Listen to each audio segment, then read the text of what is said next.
The government has also decided to transfer all officers, especially from the National Police Service, who have stayed for more than 3 years in one station.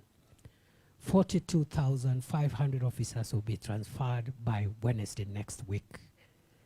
By all means possible, nobody will be left out. Some of these officers have stayed in one station for too long. They have gotten mixed up with local issues. Some of them have no capacity to enforce the law impartially, because they even have married local girls there, and they have opened butcheries and bars, and you don't know whether somebody is a police officer or one of the villagers. So we are going to effect the transfer policy without fail and without exception. 42,500 officers must move by Wednesday next week. Some of our public officers involved in law enforcement are conflicted. They have conflict of interest, and therefore we have directed that all law enforcement officers from all agencies and all ranks who have interests in the second generation alcohol industry or related industry must stop, must cease that business. Alternatively, they have to leave the service. They have to leave their job, because they can't enforce the law in a matter where they are business interests. We have a challenge here, which we are addressing. I think is 85% addressed, and I want to commend the county team for a good job. Lloydford and Danyi, you've done a good job, and the rest of the colleagues.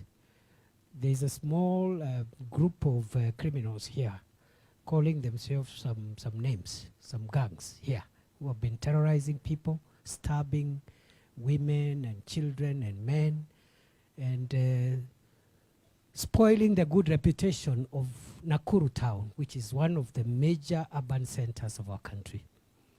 We have gone great lengths in destabilizing and suppressing, and the remaining 10-15%, we have agreed on a strategy.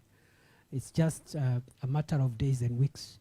You'll hear no more of this gang.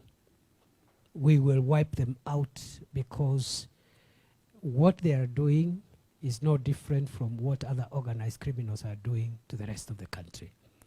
We also have land disputes, especially in certain parts of this county. We've agreed on how they will be resolved amicably and peacefully, so that we don't have a situation where either people encroach on people's land and refuse to move, or alternatively, people get access to land through fraudulent title deeds. And therefore, we are putting on notice all public officers, including officers in the Ministry of Land and officers involved in the survey of land, that those who are aiding land fraud and forgery of title deeds and so forth are criminals, just like any other criminals, and will be very merciless with them.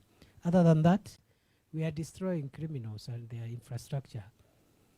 Just that. We are not destroying any legitimate business. But anybody who is selling poison and selling drugs to the people of Kenya is not in business. He's a criminal, and is in the same WhatsApp group with terrorists, bandits, and other organized criminals.